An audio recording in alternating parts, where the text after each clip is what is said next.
hello. How's it going, everybody? Welcome to the Bardstream, November 2024. And, well, there's so many things that I could talk about, and there's been a lot going on with me, both good and bad. So it's a little bit of a strange time for me. It's very much a mixed bag. So I'm really looking forward to just talking with you guys and getting some feedback from you. And, hopefully that will, be constructive or bring some sort of clarity. So, gosh, I'm not quite sure where to even start. Like I said, there's so many things I could talk about. Some things I can't really get into detail about them because they have to do with like future projects. And so I don't like to really talk much about future projects until they're, really pretty far into getting developed. That's just a thing of mine.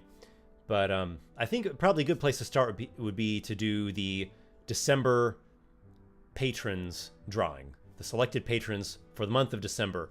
So let's jump over and do that. We'll turn over to the wheel of names, and I'm going to do 2 selections as usual, and we will see who are the selected patrons for the month of December.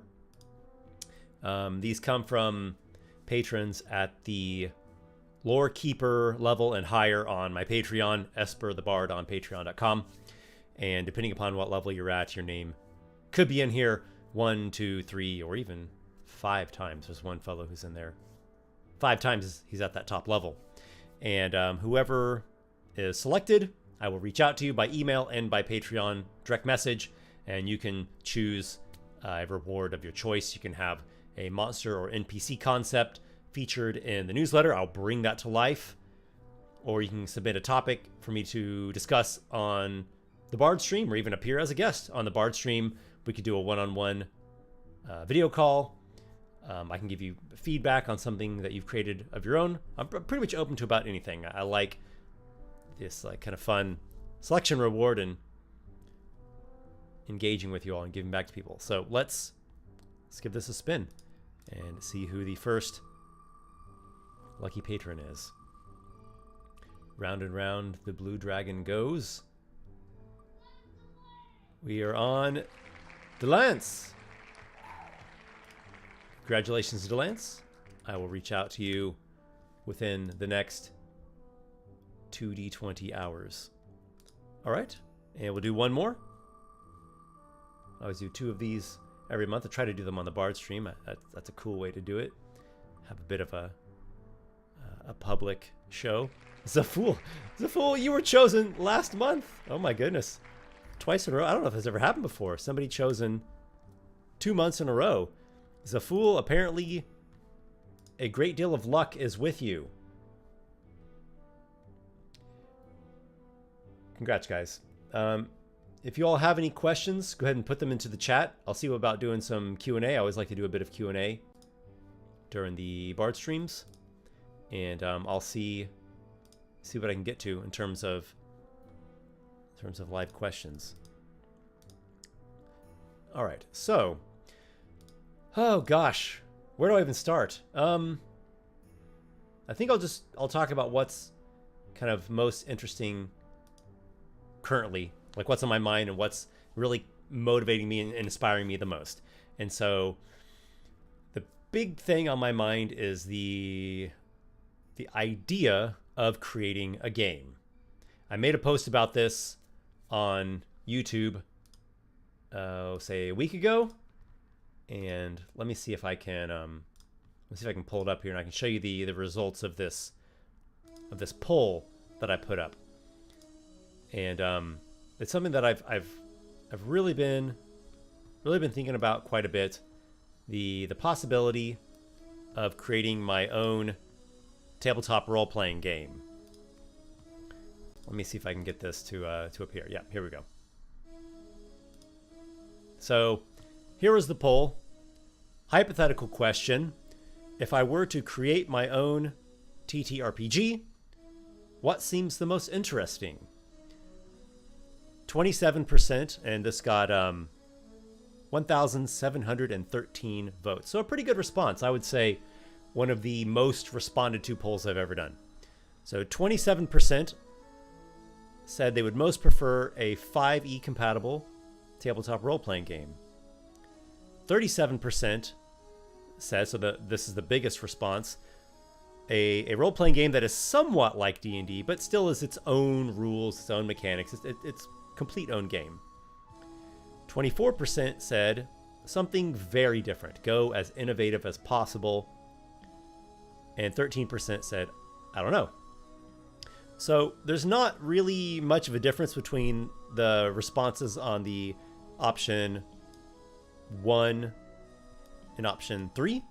So 27% said 5e compatible, 24% said something very different, go as innovative as possible. It's almost identical there. And then the, generally familiar in like a very broad sense of like a fantasy TTRPG, broadly familiar or similar in a very generalized way to D&D, but really still is its own game. It's not the D&D system. That's not its operating system. And I also read all the comments. I got a pretty good amount of comments on this. In fact, there were some really, really good comments on this poll. I've actually read through some of the comments twice, and I'm sure I'm going to go back through and read through them a third time, because this is something that I'm thinking about a lot. I'm really giving this a good amount of consideration. So now, as some people commented on this poll, in the end, I really need to do what I think is the best choice, and that is a combination of what is inspiring me the most as a creator, as an artist.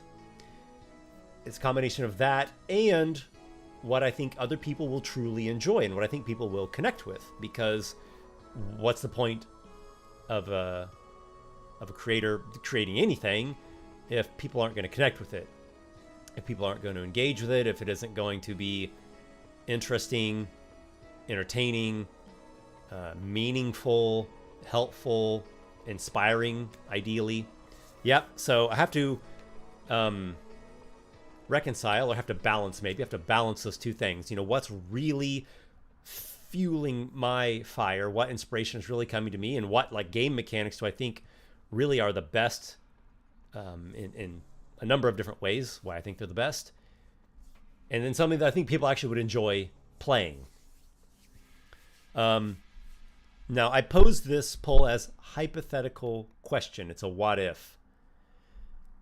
Though I will say, everybody, my brave companions, that as time goes on, and really day by day as the days go on, I sense this moving from hypothetical to probable.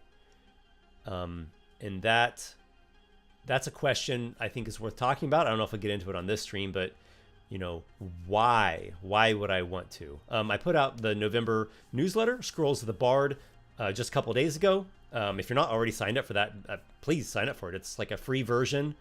You can get it directly to your inbox, or you can get it from my Patreon page. There's a free version. There's also a patron version that has additional content, exclusive, like 5e monsters in it and stuff.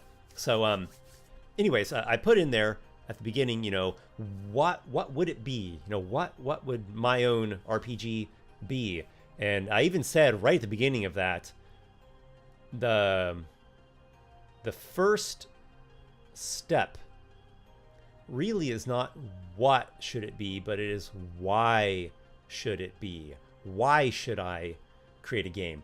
And I have a number of reasons why, both like positively driven reasons in terms of like things that I want to create that I think would be great to offer the world, and also negatively driven reasons, which would be like things that I dislike about D&D and other games, that I want to get away from it, or I want to fix those problems, or offer solutions. That might be the best way to put it. Offer solutions to the problems that I think are kind of plaguing D&D, foremost, but also plaguing a number of games, just kind of modern games.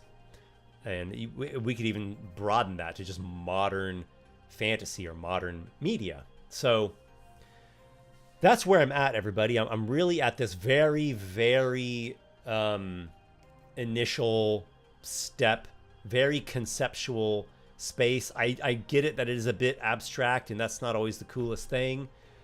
But it's so important, guys. I really think it's so important that if I'm going to end up doing this, and this is going to be something that I'll be working on for a long time, making a game is a lot of work. And then like funding it or crowdfunding it, however that goes, and marketing and producing it, that's a lot of work and a lot of money.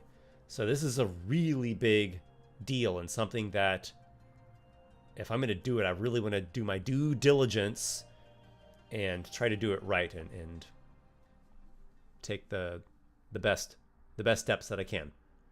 So that's really where I'm at, this very, very initial phase. Why should I even create a game? Why do that? Why would I think people would spend the money and take the time to play my game instead of the 1 million other game options that are out there? What am I trying to... So the why is first, right? You gotta have the why. And like it's gonna have to be more than just I think this would be cool, right? My why, my reason for making this, if I do it, is gonna have to be something bigger, greater, more powerful, has a lot more steam behind it than just, oh, I've got some cool ideas, or I want to give this a shot too. Or a lot of people are making their own games right now, and that's true. A lot of people are making their own games. So I want to give it a shot as well. That's not enough. That's not good enough. I don't think that's sufficient. I don't think that's a good long-term solution. I think that's kind of setting yourself up to eventually just kind of peter out and lose steam. It has to be like life calling. I was born to do this. I sense that if I don't do this, something could go dreadfully wrong. I don't want to get into doomsaying, so I'm not going to go too far into this. But the way that modern gaming and modern fantasy is going, and the way that D&D, and it's easy to pick on D&D because they're the big successful RPG, right? They're the big kid. It's easy to pick on them, but it is a bit unfair because it's not just D&D. And at the end of the day, Wizards of the Coast / Hasbro are businesses, right? So they need to make the best business decision they think, they need to make decisions that they think are the best decisions for their businesses and to make, to have success, right? To make profit for the company. So while I will level criticisms at Wizards of the Coast, I do try to not hyper focus on them and try to look at the big picture of things. That some of these criticisms that I would have really are applicable not just to Wizards of the Coast. They're just kind of applicable to the flaws and susceptibilities that most big businesses have and big entities have. So, like I said, I'm not going to get into doomsaying here, but it's I have a sense, I have a hunch that things are heading in not a good direction. I would say I've crossed the threshold from just regular concern to worry. I would say I do have some worry and some distress over where the game's heading. Again, I'm not doomsaying with that. I'm not on that bandwagon of like trying to flip off Wizards of the Coast and flipping off D&D, and it's like screw all this and F all that, and just very extreme and hyperbolic. I I still play a lot of 5e. I have a 5e community campaign that I'm developing. The content that I make is 5e. I love D&D, but over time I see more and more that it's really what I put into it and what you all engage with, and our community together. Yeah, really what I and what you all put into it, that really is what makes it so great. I do think the mechanics are good. They have problems. I have my criticisms of them. There are flaws, but in general, it is, I would say, a solid game system. Not the greatest, most wonderful that could possibly exist, right? It's not like the maximally best one ever, or that could potentially be, but it is solid. It's solid, and it's obviously solid, right? If it was a crap game, it never would have succeeded. Gamers are very quick to let you know that your game is crap, and gamers don't put up with that, and they don't spend their money on it. Though the word of that gets around fast. So I'm going to kind of let that general thought simmer with you all. I would say I've crossed some thresholds over the past week, from hypothetically I might make a game to it's looking more probable, and from just kind of a generalized typical concern for the state of D&D / RPGs / games, to a sense of worry, and not just a generalized concern, but a more of a concern of, I have a responsibility to put my voice out there, and a responsibility to give this my best, to try to contribute something to this realm, to this sphere of gaming that we love so much, right? Of fantasy adventures, of mythic storytelling, of a shared adventure experience with friends and fellow gamers. And I've got a number of ideas. I've got ideas that are percolating. All right, so I'll let that kind of simmer. I'll jump over here to some comments that are coming through and respond a bit, and then we'll kind of feed off of that. And I have lots of stuff that I would like to talk about on this game topic. So, Orion Heller, howdy Esper, good to see you. How have things been? As I mentioned in my comment at the beginning of the stream, they've really been a mixed bag. I'm dealing with some, let's say, business-related issues. I'm not going to go into details about that. It's been stressing me out a lot. There have been some other problems on the personal front. Not going to go into that either. But there have been a lot of good things as well, right? Ideas, inspiration, motivation, connecting with some cool people, connecting with some friends, connecting with some people that, with some individuals, a few individuals that they really do care. So it's a big mixed bag. There's great, and there's terrible, and there's everything in between. And I'm, doing as I always do, endeavoring to persevere, to keep holding up the torch, to keep the flame burning, keep the fire going, keep trekking forward with trust and courage and love. Jew Prib, longtime subscriber, love your content and appreciate your hard work, especially on the Eldritch Castle and the previous adventure. Looking forward to more from you. Thank you very much, Jew. I do put in a lot of hard work. Sometimes I get stretched a little bit thin, to be frank with you all.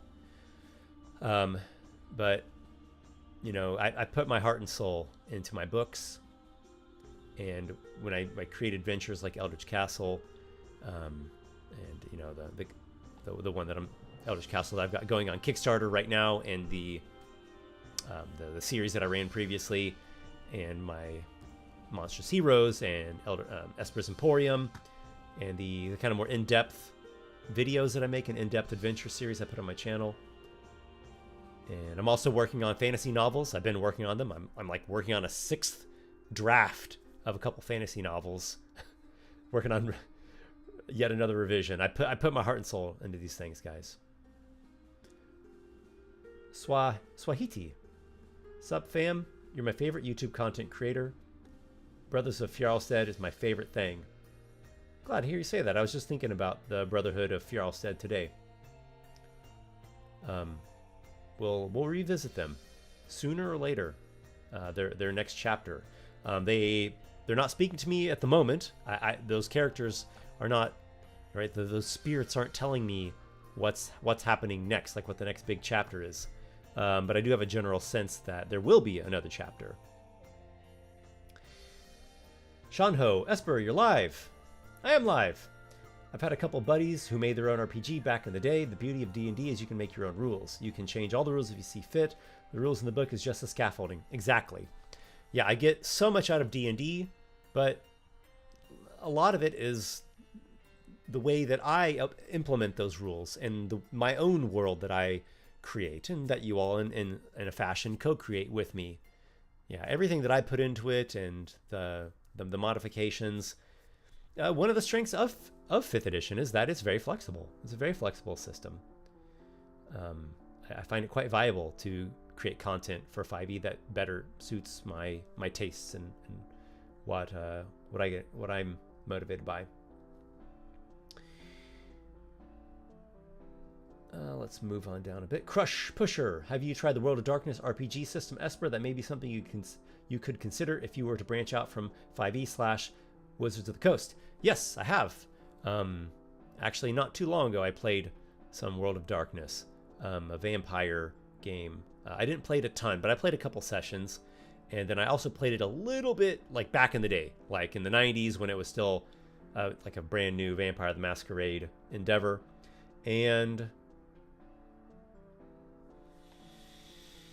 actually on my shelf out over there, you probably can't see it, there's a Wraith the Oblivion, like that old 90s Wraith the Oblivion book. That's an interesting book to read through. World of Darkness.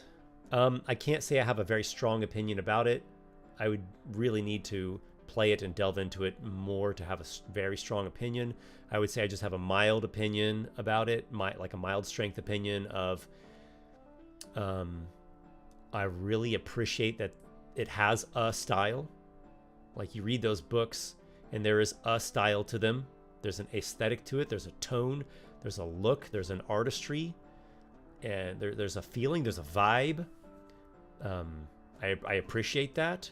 I think I gravitate towards that more than the kind of hodgepodge thing we get with D&D. Especially the current D&D, which is just this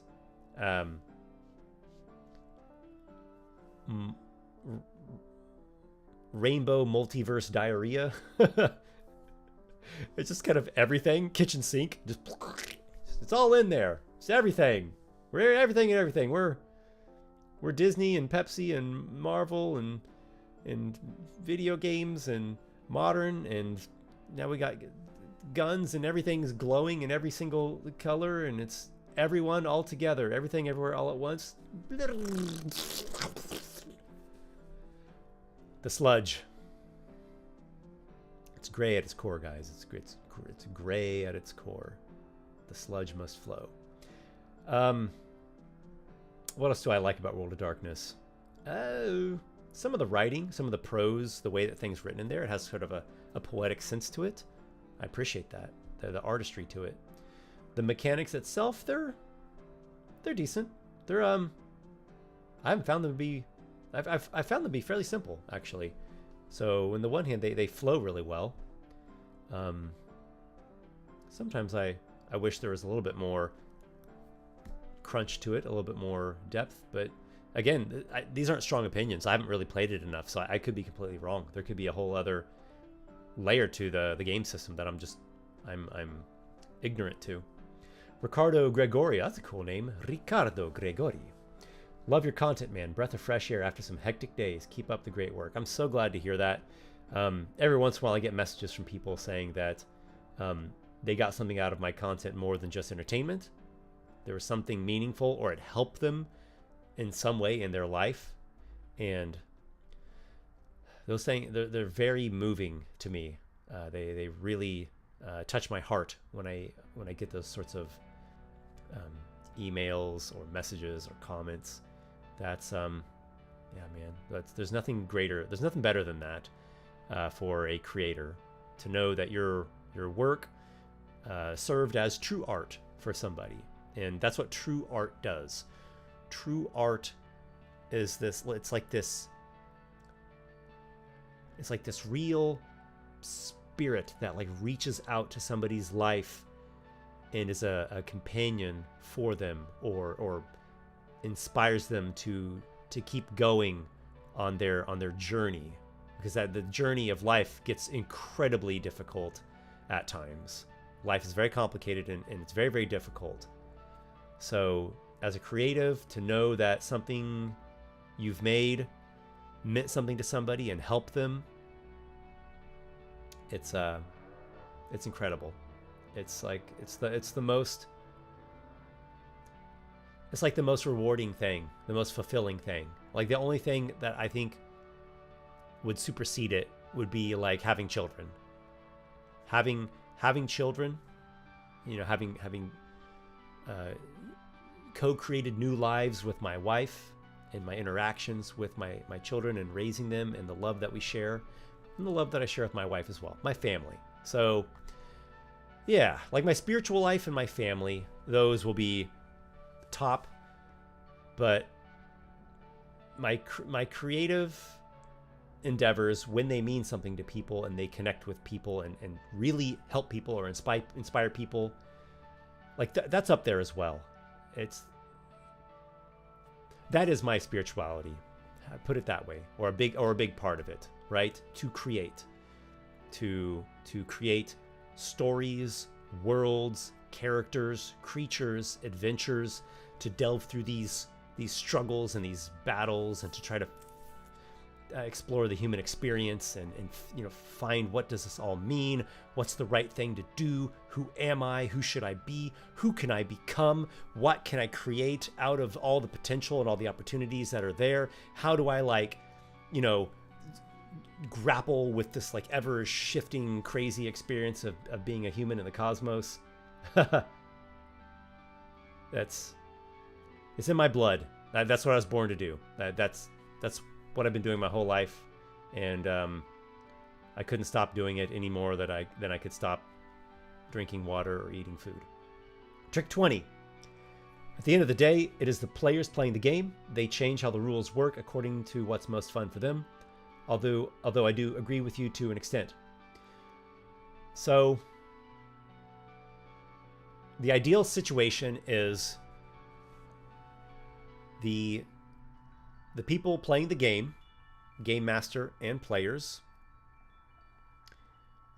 are tailoring the game experience, the rules, the style, the tone, the story, the setting, right? Everybody who's playing it is like molding it and crafting it and altering it to make it the best it can be for their group.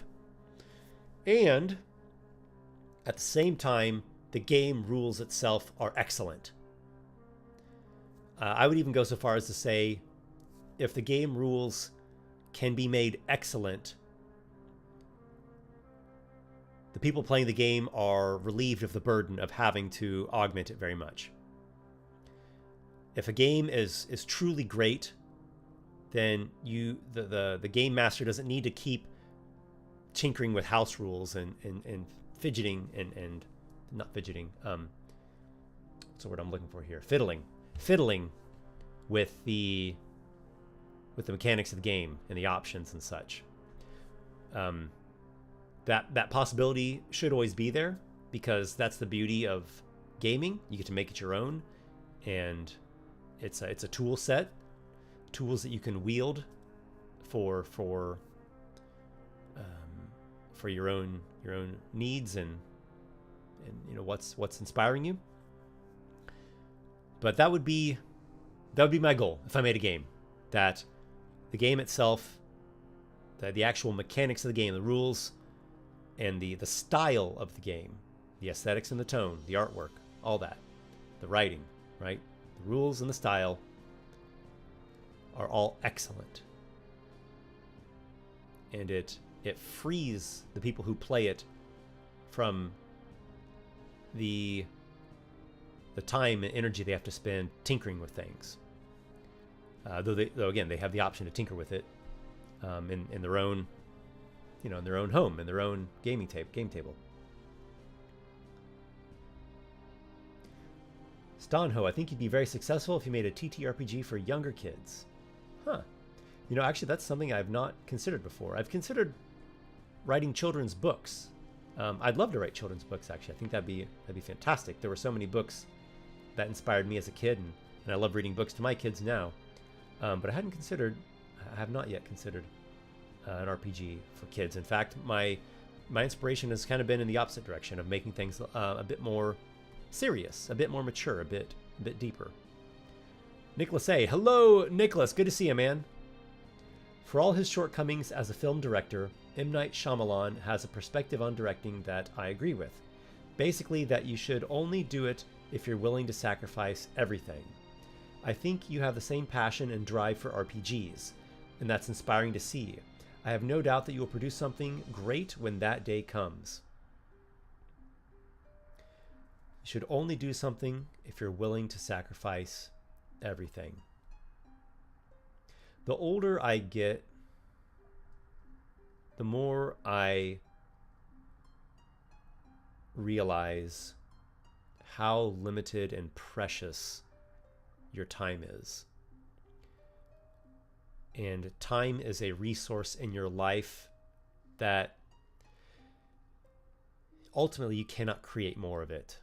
You can do certain things to prolong your, to enhance your longevity, to live healthier, to be able to have a better chance of living longer. But at the end of the day, we're all mortal. And there's only so far you can stretch that. There's only so much you can do. And who knows, maybe medical science is going to have amazing breakthroughs in the future and humans will be able to live for much longer. I suppose that's plausible. But the reality of the human organism is that our time is precious and limited. You can always get more money. You could get more friends. There's a lot of things you could get more of it if you really put your mind to it. But there's no way to create time. It's the great equalizer. So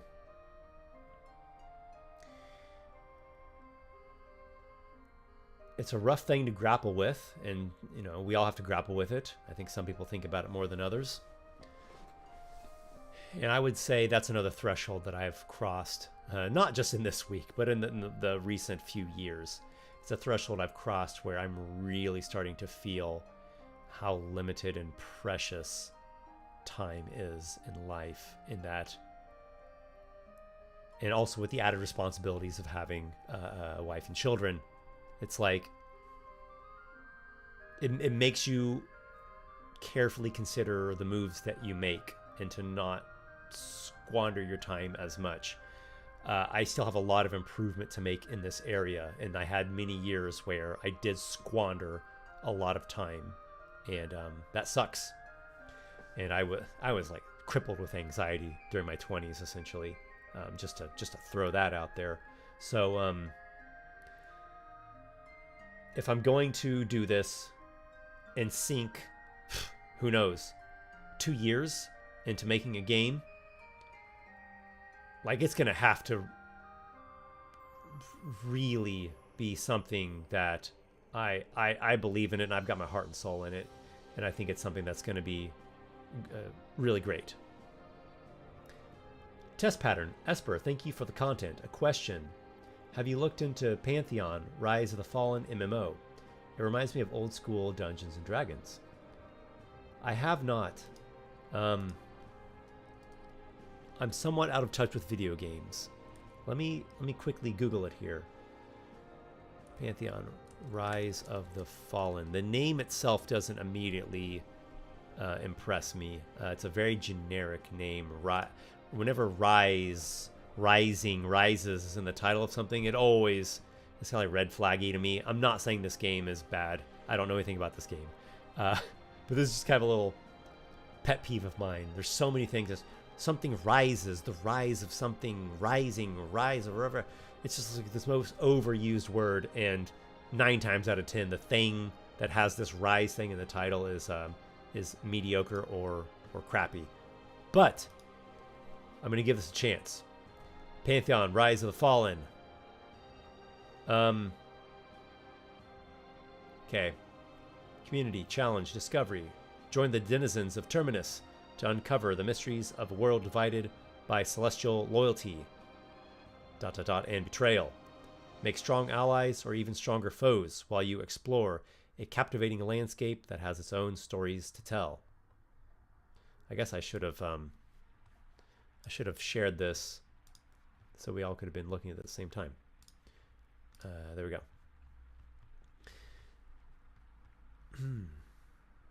The graphics remind me of World of Warcraft. They have that very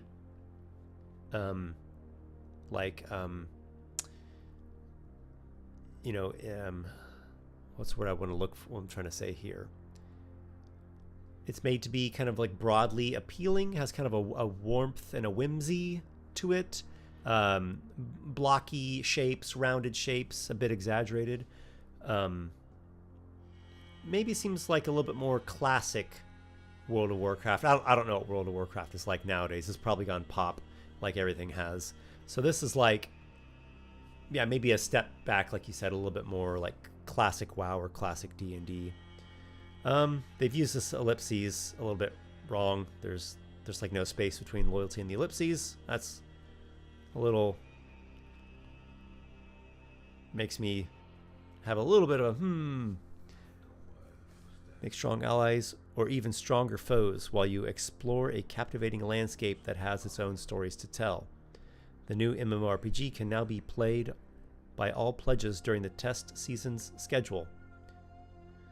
Explosions of color! Yeah, this sort of way that magic has been done in modern fantasy for a while now. I'm not picking on this game. I swear I'm not. Please don't take it that way. Modern fantasy has gone this way for a while now. It's like everything's like glowing and flashing and energy beams and explosions and flames all around it, and everything is so luminescent and glowing. Everything is so magical. And so we're all just deadened and desensitized, and nothing is magical. So let me know if you get into playing this game. It looks like it's still in an early access phase, test season. Let me know, would you? Test pattern, if you end up checking this game out, what you think of it. Maybe give us a report on the next Bardstream or in a future Bardstream. Old school Dungeons and Dragons. Could be interesting. Go to the next question over here, or next comment. Orion Heller. Hey Esper, unrelated question, but the thoughts on Baldur's Gate 3. I'd love to see a video with your thoughts on the story if you get the chance. I haven't played it. I don't know if I will. I've watched some gameplay videos of it. I've watched the trailer probably 3 times. Both the like prior to release build up hype trailer, like pre-release trailer, and then the post-release, like the more extended one. I don't know, guys. It just makes me want to play actual D&D, which is what I usually do. That's like creating worlds and adventures and stories and connecting with people. That's really fulfilling to me. There are some video games that have inspired me a lot. I've actually thought about doing a video that's like the top 20 video games that have inspired me, something like that. A lot of them would be older ones. I played a lot during the NES and SNES era, and so I have a lot of inspiration from those eras. There are a few games in more recent times that I thought were great, and Elder Scrolls 3 is probably the game that's inspired me the most, and that was Xbox, original Xbox. But I don't know. I don't like most video games, and that really should be its own topic.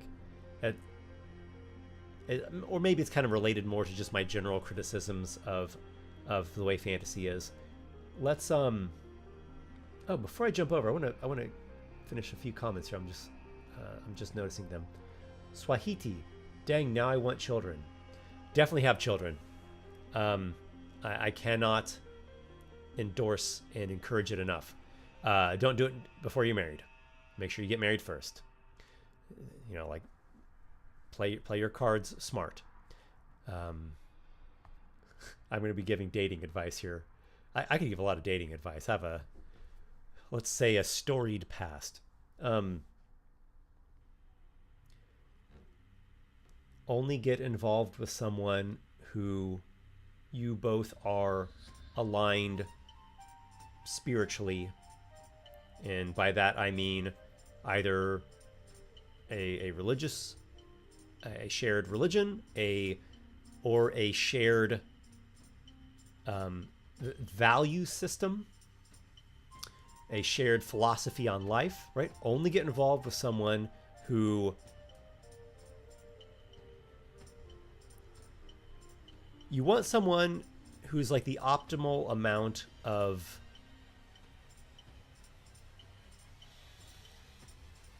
I almost said conflict.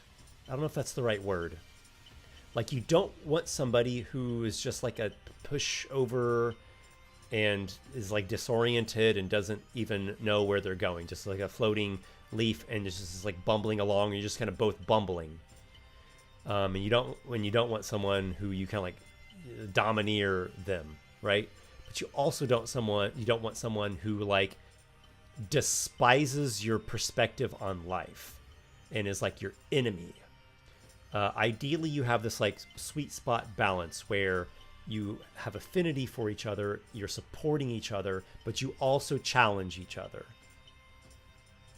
So only get involved with someone that you are aligned with on in a spiritual sense, like a life value perspective sense. Someone who truly cares, and you can tell, just observe, how do they treat you, how do they treat their friends, how do they treat their family, what's the relationship they have with their immediate family, particularly their parents, how do they treat strangers, right? How do they treat the cashier at the supermarket, or the server at the restaurant, or the government employee at the DMV. Only get involved with someone who truly cares, specifically cares about you and like their loved ones, but in a general sense, cares for people. Someone who doesn't hate humankind, and someone who you truly believe would be a good mother or a good father, right? A good parent. Aligned values,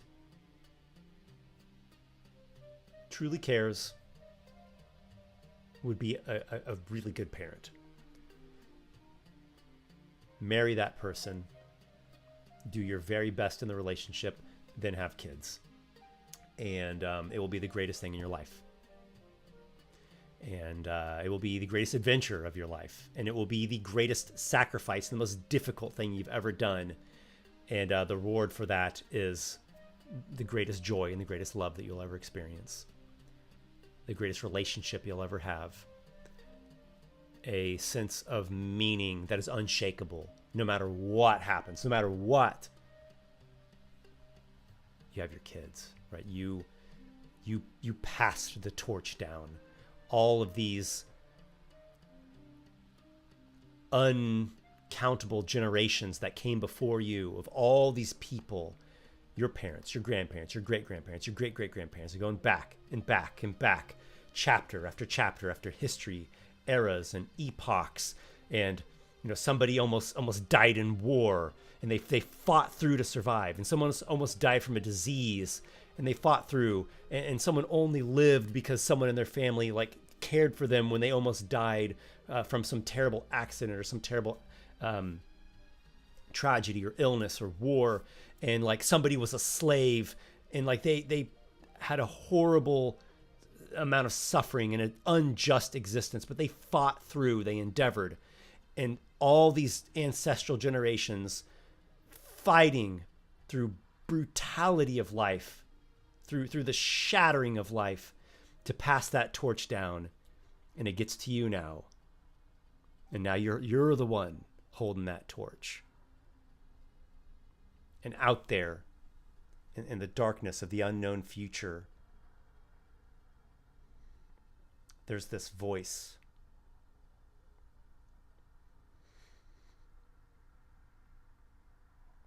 A child's voice calling out, I want to be real. I want to live.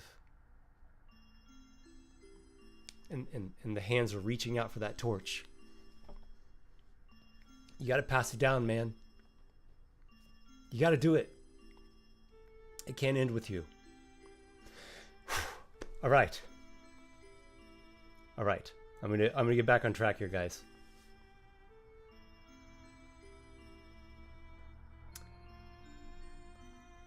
Over the board, the Overlord.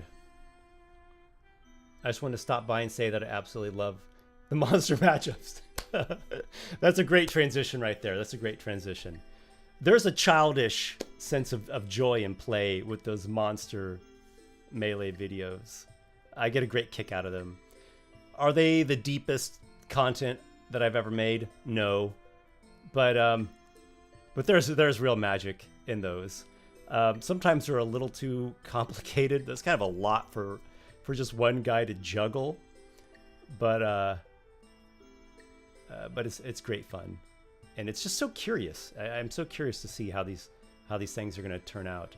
And sometimes they lead to something deeper, like the Brotherhood of Fjarlstead, coming out of that Etten attack video. Sky Harpy, how's it going, man? I did a whole campaign based on Diablo, another game series that I really have very little experience with. I've only sampled it a little bit. Test pattern. You don't need to respond to this, but watching your content reminds me of spending a whole weekend at my friend's house playing D&D. We barely slept or ate, but it was a magical time in my life.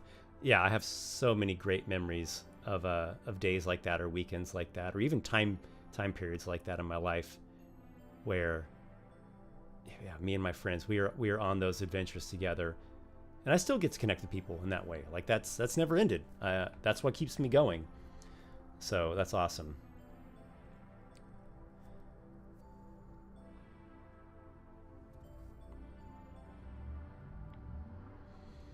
Thanks, guys. I'm glad you enjoyed my speech there. So let's go back to talking about game design. I've got a few notes here, but maybe you all can chime in as well.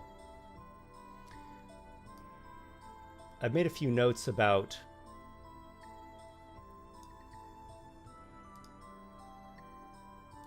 what I dislike about D&D, also Magic the Gathering. I'm going to temper this again with a disclaimer that I'm not doomsaying. I'm not jumping on a hate train. That's not my style. I have my criticisms, but I think criticism needs to also be coupled with praise, right? You got to talk about the bad and the good. Now we have limited time here, so I guess we're just going to focus on the dislikes. But I'm trying to just preface this by saying that there's a lot that I love about D&D. There's a lot that the game system is good with, or it's at least solid with. And I love how I through this medium I connect with people and with you all. So But I do want to think about this. What do I not like about D&D? Or what would I like to improve upon? If I were to make a game, what are some of the flaws that I would seek to find solutions for? What do you guys think? I've got a whole list here. I've made this whole big list. I've got all these notes, and I was a little surprised by how many I came up with. And like they just came like that. Like it was not a struggle to write these down. So clearly they're really there. I see them. So what do you guys think? What do you think are problems, flaws, dislikes, shortcomings of D&D? It could be other RPGs as well that share the same issues. Doesn't have to specifically be just, literally Dungeons and Dragons, but we'll just use D&D as the best placeholder. What do you think are shortcomings? All kinds of shortcomings with D&D, with tabletop role-playing games.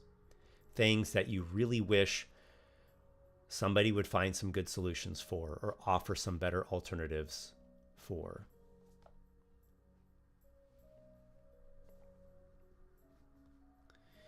Crush Pusher. I've been running my first 1 to 20 campaign with my players using classes from Monstrous Heroes. It's definitely been an interesting experience to step into the higher tiers of play. High tier is crazy, man. High tier is, it's amazing, but it is mind-bending, and you have to really go outside the box. Not Sid, what's up, Ben? Good to see you, man.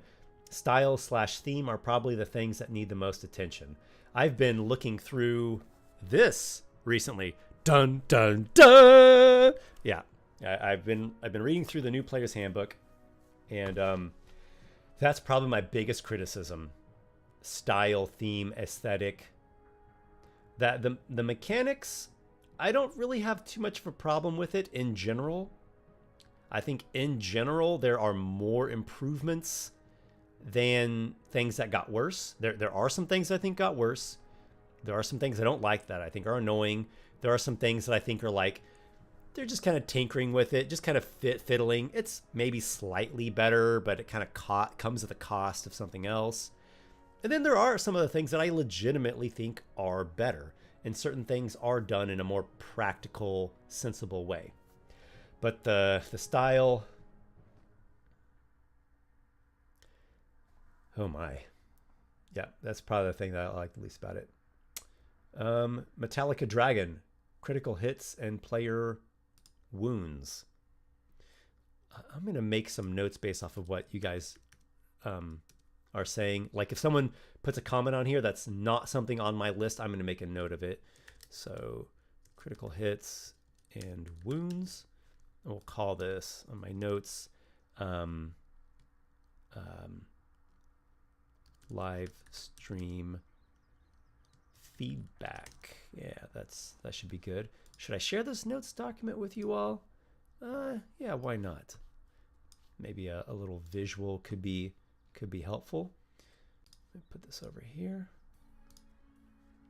Okay, so let's see if someone else has any other shortcomings with D&D and tabletop role-playing games that you would like to see someone innovate or someone come up with some solutions to them, some new alternatives. Personally, I think grappling in D&D 5e is really weak. No feat to make the enemy not do certain actions. Grappling is weak. Not enough character options for grappling effects. In Monstrous Heroes, I was going to grab the book, but it's a little out of reach. There are a couple of monster classes that have grappling related things. The ogre fighting style called Cave Bear has some really powerful grappling effects, kind of like what you've described. The Revenant also has a sort of fighting style that you pick from, and it's the brawler one.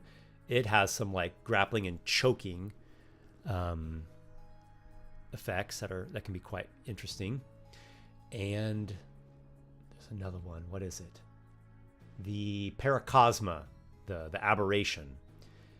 the tentacles and anatomy feature. There's like these anatomical features you can pick from. The tentacles, when you have like this massive tentacles that grow off of you, and it also has some really interesting grapple effects.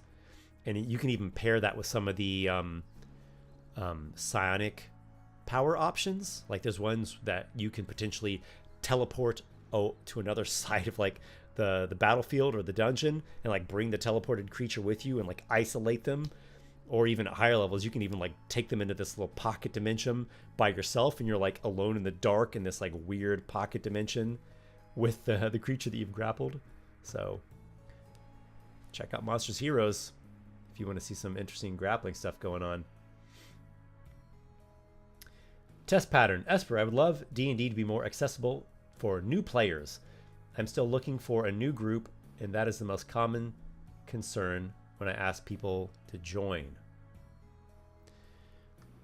That is very much related to a criticism that I have. You've elaborated it a little bit more than what I said, but this is what this one's getting into. Requires too much prep time. I think I'll just say prep. Requires too much prep, both for a GM to prep sessions and for a group to organize and play. It's this weird game that's like an amazing game, and the depth of experience you can have is so incredible, but it's such a pain in the ass to like organize it and get the thing to function and to keep it going. Like I've never seen any game like that takes that. It's so many other games like you can just get together and like pick it up and play, or it just takes a small amount of prep. And I think a small amount of prep is fine. And prep can even be great. Prep can be fun. Prep can be inspiring, and it can be a joy. But I think D&D is a little overboard. And again, this isn't just D&D. This is an issue that most tabletop role-playing games share. So that's something that I would like to try to solve, or to at least try to improve. Orion Slaton.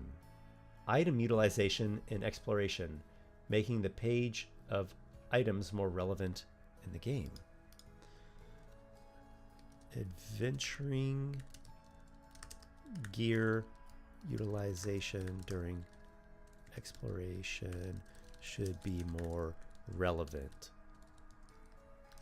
All right, good stuff. Keep it coming, guys. Sky Harpy. I found another game I enjoy, Easy D6. I've heard of Easy D6. I've not delved into it. It's hard to find players. D&D is still the dominant. D&D has got the business piece done really well, and that is not something that we should disregard. You know, I've heard it said this way before. Can you make a better hamburger than McDonald's? Yeah, a lot of people can. That's not that hard to do, unless you just happen to be terrible at cooking food. If you have even just a small amount of skill at cooking food, it's very easy to make a better hamburger than McDonald's. McDonald's hamburger is not a great hamburger. Can you make a better business system than McDonald's? Yeah, good luck with that. Their business system is excellent, and their burgers, for what they are, shortcomings though they may have, they are very consistent. You can find McDonald's all over the place. You can go to McDonald's in pretty much any city, pretty much all over the world, and you know what it's going to be. You know what the experience is going to be like. You know how to navigate it. You know what the food's going to be. Like, it's a very solid business system. Whether you agree with McDonald's as a company or not, the business side is there. And so D&D has something of that in place. And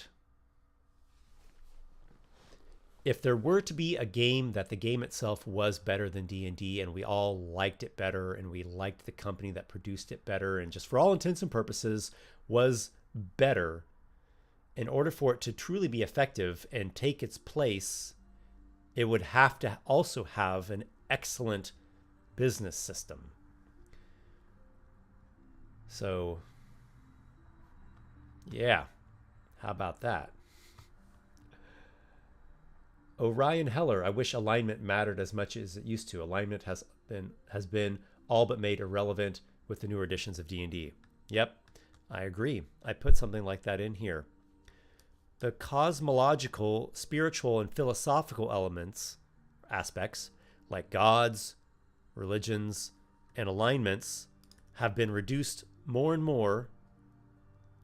Reduced less and less? They've been reduced more and more until they've become little more than minor fluff.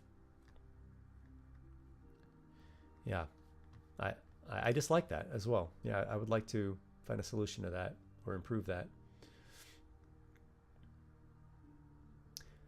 Not Sid.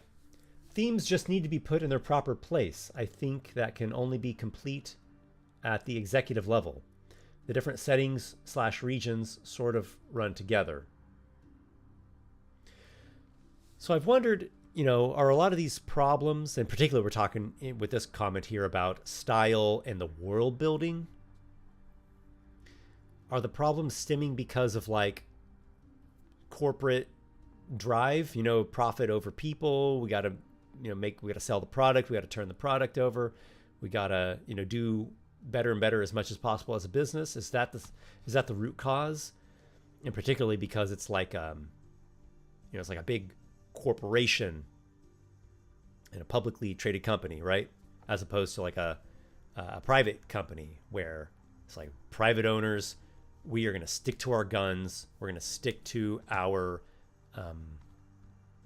style. We're not going to betray our customers. We're not going to sacrifice our customers on the bet that we're going to get more different new customers. It might be that has to factor into it. At the very least, that must be a factor. Crush Pusher, downtime activities and home building is heavily lacking. We found that out recently when the players came into some money. Oh, also, he's mentioning here, Cave Bear is very good. One of my players is absolutely terrifying with it in melee.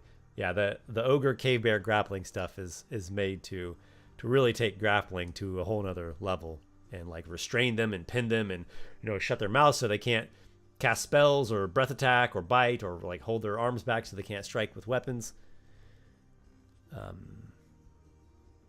Downtime / house building should be more relevant.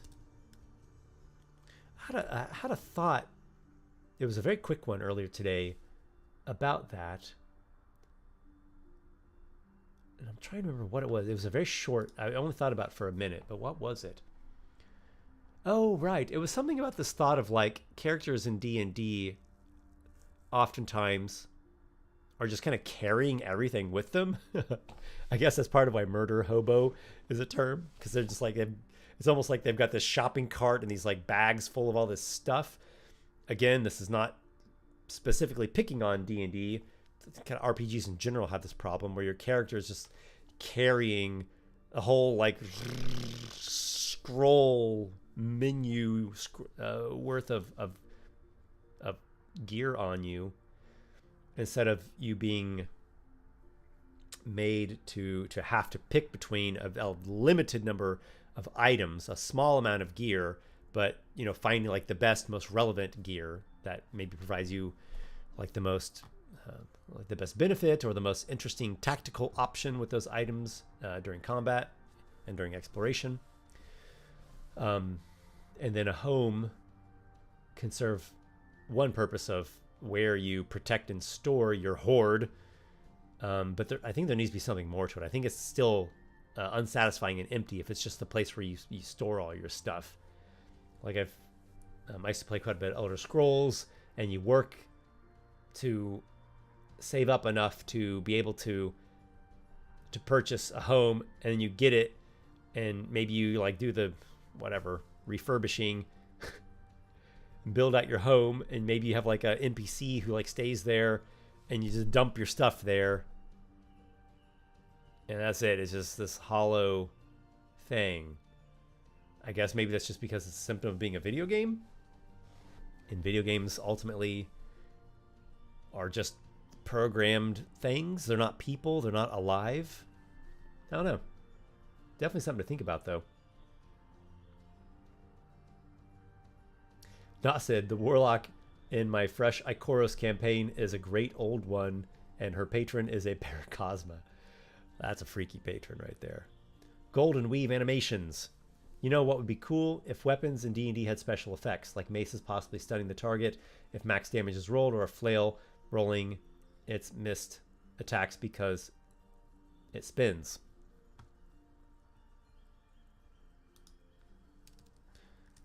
Special weapon effects.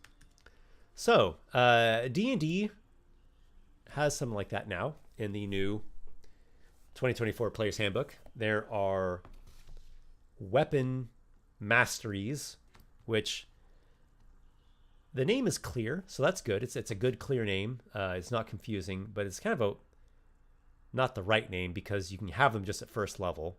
I don't know how you're a master of something at first level, and you can swap them out during rests. So how have you mastered something if you can just swap it out and like you don't know how to do it anymore? That doesn't sound like you mastered it. So nitpicks aside, like the martial classes, like fighter, obviously, and the ranger, rogue, I think paladin too. At certain level, you get to pick a certain number of weapon masteries. Again, you can swap them out during rests.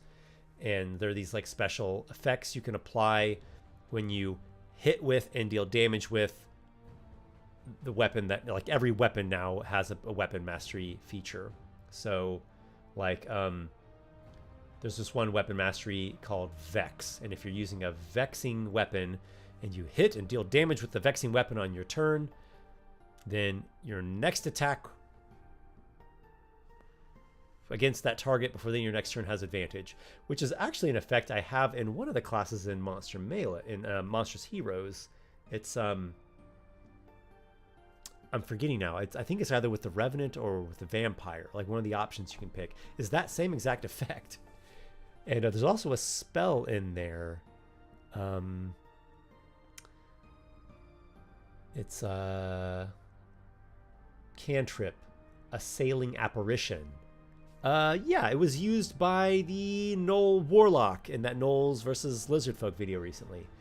And so you like conjure this apparition thing that like attacks the target, and it's a melee spell attack through the apparition, deals force damage to them, and you, the caster, your next attack roll against the target before the end of your next turn gains advantage. It's a cool little combo of itself, kind of two-hit punch cycle effect. It's cool. It's like a little dynamic thing in combat. But that's just one example. There's other weapon mastery features. So that's in the new Player's Handbook. 4th edition also had a lot of that stuff, especially for the martial-based classes. There were different attack powers that would function. You could pick them. They were optional things. You could pick these attack powers that would function with certain weapon types. Or you could use them for any weapon, but if you were wielding a certain weapon type, the effect was better. So I'm just going to like make something up that's like vaguely correct. So there's like crushing strike, and you hit and you do like double weapon damage. Or if you're using a heavy blade or an axe or a hammer type weapon, you also, you know, daze the target for 1 round, something like that.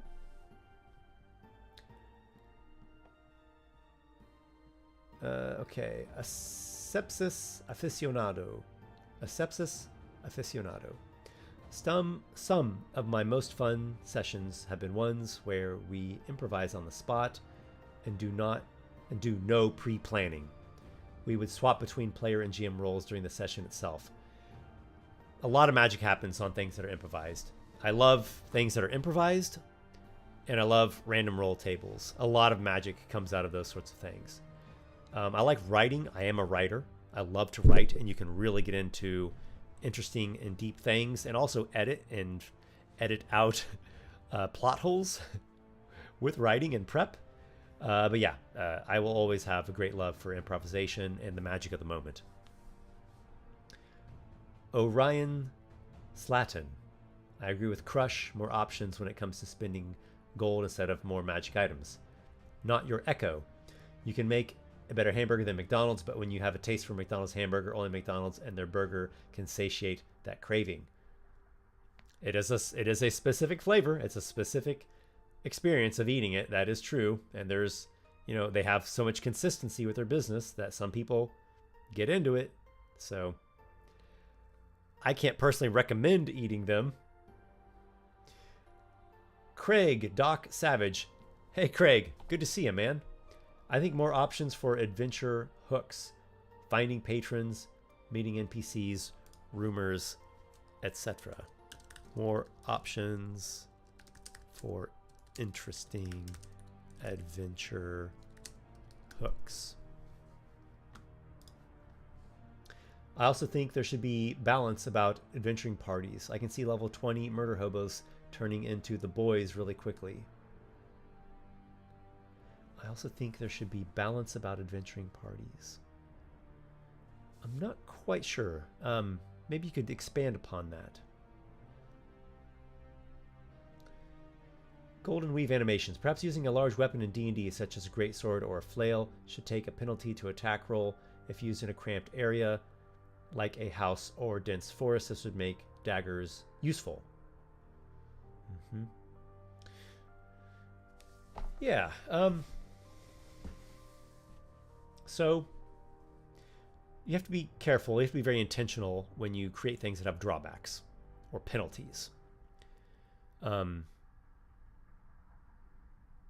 There's kind of two good ways of going about it. One is, along with a drawback, you have an upside. Along with the penalty, there's a really cool bonus. So it's an interesting strategic choice that the character makes. Do I want to endure the drawback or risk, the downside for the benefits of the upside, or the potential, great effect that could happen if I succeed with whatever thing, right? So it's like it doesn't have to be high risk, high reward, but it's a trade-off choice. The other way of doing it is restrictions exist not just to kind of like domineer the game and like impose like, well, that's not realistic, so that has to suck, because that's not fun for a game. That's not interesting or enjoyable for a game if it's just that, but rather limitations in which the players are forced to think creatively and to work with a limited amount of resources. That can be interesting. I know that's a very abstract thing to say, so let me see if I can give a more concrete example. Your characters begin in a prison cell in this monster's dungeon. I'll just say a hobgoblin stronghold.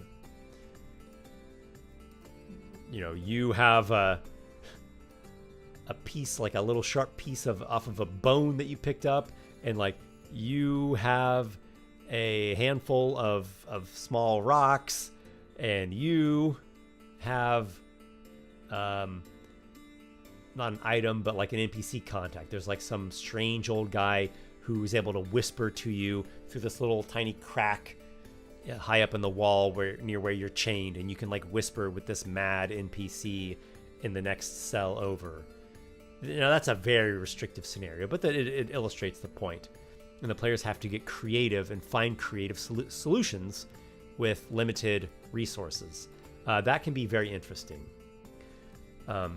Really just what you want to avoid is simply just imposing penalties on things without any kind of interesting trade-off. Crush Pusher. Hey now, don't knock the best first purchase in 5e. The ever-useful donkey cart has allowed some of the funniest shenanigans I've done in games. Hey man, a donkey in a cart, a camel in a cart, stuff like that, that's a great thing. Sky Harpy, speaking of downtime, I don't see many DMs giving out manuals that increase stats or building golems, etc. those are some cool downtime activities. I'm not personally a big fan of manuals that increase. I think you're talking about the ability scores. Not a big fan of that. I much prefer the classic, these gauntlets give you +2 to your strength while you're wearing them, or this headband gives you +2 to your intelligence while you're wearing it, or these boots give you, maybe they're a more rare one and it's like +4 to your dexterity and +20 to your speed, and you can make standing jumps without penalty while you're wearing them. You'd be attuned to them as well in 5e terms. I much prefer those things to just you read a magical book and that permanently increased an ability score. Building golems. Yeah, man. Builder classes are very interesting to some people. I don't want to keep tooting my own horn, but I did think about that when I was making Monstrous Heroes, and there are some of the monster classes in there are what I call builder classes.